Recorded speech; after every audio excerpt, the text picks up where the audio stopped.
What I'd really like to have my hands on now is the draft of the ideology statement at the 20th Party Congress, which seeks to build on what the 19th Party Congress said was the central, quote, contradiction or the central challenge of the party for the period ahead, 主要的矛盾, because last time round that represented a significant correction to the left, which gave rise to all the subsequent policies that I believe we have seen.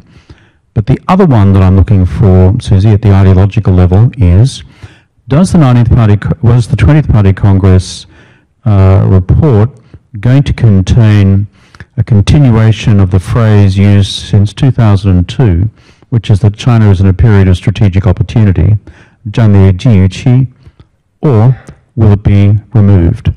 I suspect it will be removed, and that we'll have a new phraseology which will point to China's formal ideological conclusion, using their own dialectical analysis, that it is an adverse strategic environment which they now face, and which, without wishing to sound too dramatic, begins to put the party and the country, therefore, on a level of military preparedness for future contingencies. I would want to know two things, because I think it's fundamentally important, and I think it's the things we're all scratching our heads about. The first is, when will they end the zero COVID policy?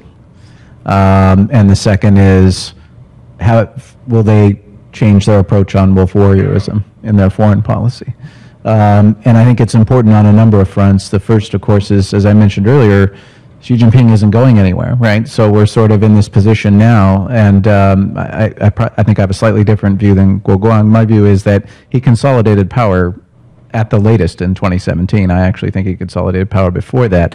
So these iterations have been really the further articulation of his leadership supremacy in my mind. So we need to know, does this guy have what we might call ideational flexibility to be able to change these policies? So in my mind, that's very important. And to Kevin's point about the period of strategic opportunity, I believe that for a long time as well. In fact, Xi Jinping has effectively been undermining it since his first Foreign Affairs Work Conference in 2014. The speech there began to question that.